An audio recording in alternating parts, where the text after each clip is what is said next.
Hey friends, today is the performance embargo lift of the RTX 3080, and seeing as how I wasn't sent a card from anybody, I figured that I could do a build guide instead of actually having the card physically and giving you all the review benchmarks. You can check out any other YouTuber for that besides me, because I just don't get one. So we're going to be talking about how you can build your next RTX 3080 PC in case you're looking to upgrade. What are the best specs for you to be taking a look at right now? What's kind of the price point that you're having in mind for all of this? So that's the general idea of what we're going for here. We're going to build a complete system around the RTX 3080 and making it so that you understand where you're moving forward. And I will say before we get into any of these parts, my goal for this was number one, make sure everything's in stock right now. There's a lot of stock issues going along with various different components, so making sure that you can build it this week was a high importance to me. Then number two, we'll have affiliate links for everything in the video description in case you want to pick it up. It gives us a small kickback, but you can check everything out down below. Also, we're going to have three different approaches to this build. Number one is just the normal, hey, this is what I would build right now if I was looking in like, what's my best value? What can I get? What should I be building? Number two is going to be like, okay, what is the upper limit of what I should be building? Like, what are the extra things I can afford right now to make it kind of more future-proof, if that's a term, for the long run. And then number three is going to be the cheapest, what you should be getting away with. Like, you shouldn't really kind of skimp on anything else, but this is as flat as you can get the price as I would recommend it to you, because you can do cheaper things, but I wouldn't recommend that you would move beyond what I'm recommending here. Why would I recommend anything I'm not recommending? Let's go ahead and do this. We already did this for the RTX 3070, which you can check out right up there. And we will be having an RTX 3090 build guide coming up sometime soon. But the RTX 3080, as you can see here, is going to be the center of this when this goes on sale tomorrow for $699. So we're going to start off with the CPU for this build, which is going to be the Ryzen 7 3700X 8-core 16-thread CPU. We're going with this processor simply because it's a really good value at less than $300, and AMD is going to be the only CPU manufacturer that I recommend this time forward because of their current support for PCI Express 4.0. Intel may have it in the future with Rocket Lake, but there is no telling when that's coming out. However, I will also say, with doing this build guide, Ryzen 4000 is right around the corner. October 8th is the announcement date that we're expecting from AMD, with potentially a release date in October, if not November. So you might not necessarily want to pick up the CPU right now. However, if you do, the motherboard will also be compatible with the Ryzen 4000, so you can follow along with most of the build regardless, even if you swap out the 3700X for the 4700X. That's just going to have to be on you whether or not you want to wait or you want to pick it up right now. So with the Ryzen 7 3700X, we also have a CPU cooler, the Noctua NH-U12S Chromax Black. Can't recommend this enough. I'm using it on my personal 10980XE to the right of me. I love this cooler. It looks good. It's going to look good in the case that we chose, and it's going to do a great job at cooling that 3700X. You really won't have any problems with this sleek cooler. But then also with the motherboard, we've got the X570 Aorus Elite Wi-Fi coming in at $195. It's a solid, decent board.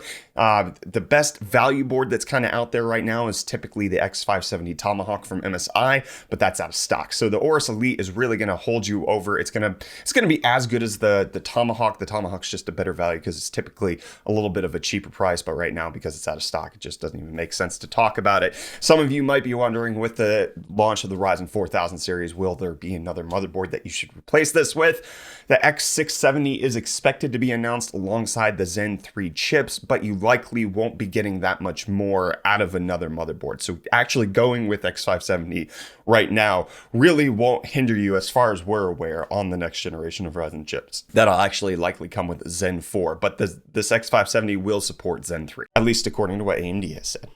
Now for RAM, let's go ahead and look. Got the Corsair Vengeance RGB Pro 16 gigabytes DDR4 3600 megahertz to make sure we're getting the most out of that Ryzen chip. $85, really can't go wrong here. Good looking RAM, great price, great RAM speed. You could find something that has cast latency of 16 for a little bit more money, but honestly, this is just like solid middle of the road, what you should be getting for your Ryzen build at this point. Then for the SSD, because we're going X570 PCI Express 4.0 GPU with the RTX 3080, I also wanted to get a PCI Express 4.0 SSD, and thankfully Sabrent makes some really good value.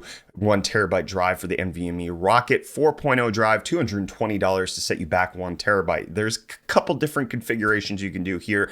I personally would be able to get by with 1 terabyte of high-speed storage. I really don't mind uninstalling games I'm not playing, but in case this isn't good enough for you, getting a 2 terabyte hard drive for storage is definitely a possibility, but we have a better recommendation for the more expensive build in just a second. This is just kind of what I would go with right at the moment. Power supply, this is the trickiest part of the build because these are the parts that are in strictest supply. So this NZXT C850 watt, 80 plus gold, completely modular, $130, 10-year warranty. I run an NZXT power supply in 2 of my builds. They've been great for me, so you can check that out. $130 honestly isn't a terrible price at this point. It's shipping next week, so this is probably the most delayed of the components, but in case you wanted to make sure you're getting a good value power supply, NZXT has you set up here. I did leave another recommendation of the Game Max 850 watt RGB power supply down below in the description.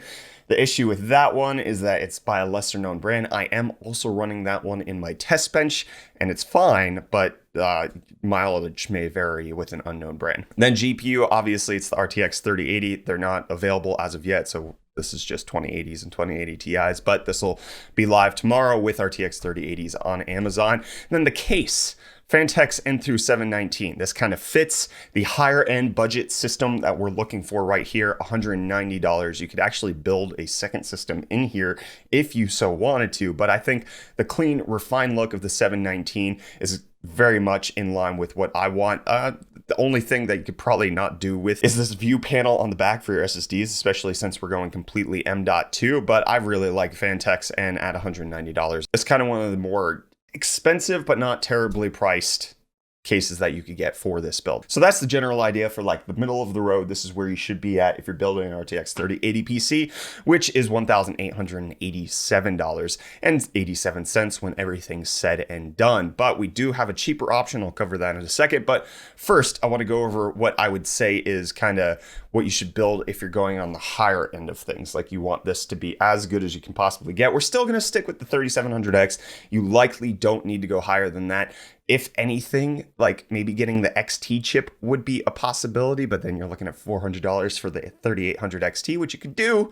I still think the 3700X, even as building a higher end rig, is the best way you should be going right now, especially with Ryzen 4000 coming out. Just like there's going to be faster chips in a short amount of time. So anything you build Ryzen 3000 right now, you're going to get pushed aside in just a moment. So we're sticking with the CPU, we're sticking with the CPU cooler, we're sticking with the motherboard. We're going to go with 32 gigabytes though of DDR4 3600 at $148, because I've seen a lot of instances, especially in games like Horizon Zero Dawn, that are actually using a lot more RAM than the typical game. So actually having more than 16 gigs could benefit you in some select scenarios. Plus you just then have stuff available on the reserve in case you're streaming or watching streamers or anything like that. Then we're keeping the same 1 terabyte NVMe 4.0 drive because 2 terabytes is like $400, but we're adding in a secondary 2 terabyte NVMe 3.0 drive, also from Sabrent, for $280. So you're getting 3 total terabytes of NVMe storage.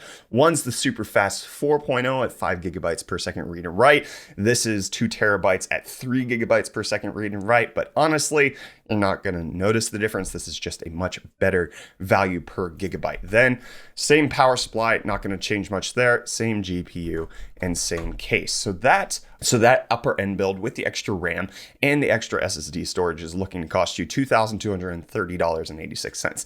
As I mentioned, you can swap out that CPU, probably go for like something like the 3900 XT for $500, but that's then going to put you in the $2,500 region, which is allowable. You could totally do something like that. It's a weird place to be buying right now with the launch of the new GPU, but then also kind of holding out for what Ryzen 4000 might be able to do. That's going to be a personal decision on your side. So that's the most expensive build. Now let's go ahead and look at the cheapest RTX 3080 build I think you should be doing right now. So number one, keeping the same CPU. Going for the Ryzen 5 just doesn't make sense to me when it comes to having a $700 graphics card. Don't cheap out. Don't get a $200 CPU. $300 CPU is really where you should be with the 3700X. We're going to drop the cooler though. No cooler for this. You're going to keep the stock cooler because honestly, the Wraith RGB is going to be more than enough for the 3700X to get most of the gaming performance out of it that you're looking to have. So dropping the cooler saves us $70. Keeping the same motherboard for PCI Express 4.0 reasons, for upgradability reasons, and honestly, B550 is not that much cheaper. So keeping the X570 Aorus Elite makes sense in this instance. We're then reverting back to the 16 gigabytes of DDR4 3600. You can probably save like $10 if you want non-RGB, but honestly, when you're dealing with a $700 card, $10 here or there isn't going to really break the bank. So I still recommend the Vengeance RGB Pro. We're going to swap out the SSD though. Instead of getting a 1TB NVMe 4.0 drive, we're going to get a 1TB NVMe 3.0 drive, and that's this PNY Exhilarate $128 as opposed to the $220 that we're looking at previously. Same power supply, can't really do without that. You still have the same CPU and GPU power draw requirements, and also stock availability is still an issue. So the NZXT C850 still gets the recommendation for the cheapest, still the RTX 3080, but we're going to swap out the case. Instead of going with the Phanteks 719, we're going with the Cooler Master Box TD500 Mesh Airflow Edition for just under $100. You can get this either in black or you can get it in mesh white, and that's going to make your case look different depending on your particular style and also which RTX 3080 you're going with, but this should be able to fit it no problem and saves you about $80 on the case. So the cheapest price that we're looking at here for what I would recommend you build an RTX 3080 PC for right now is $1,611.93. So it's about $200 cheaper than what I would typically recommend with the NVMe 4.0 drive and with a cooler, but it's not as expensive as the $2,200, $2,500 higher end build that you could do. So those are the three options I kind of think you should be looking at for an RTX 30 build at the given moment. Obviously, this could be different depending on what you need to upgrade. Let's say you already have your storage solutions, you're not looking to upgrade those. Well, then you don't need to take that part of the recommendation into account. I know a lot of you probably have questions about the Ryzen 4000 series CPUs. Honestly, I don't have any more information than what the rumors and informations are out there. So October 8th is when we're getting more details from AMD. That likely will mean that there's going to be another launch before the end of the year. And from what we're hearing behind the scenes, it could be from anywhere to a 5% increase to a 20% increase, depending on which rumor you're taking into account. Is that worth waiting for? That's up to you and whether or not you need a good build right now.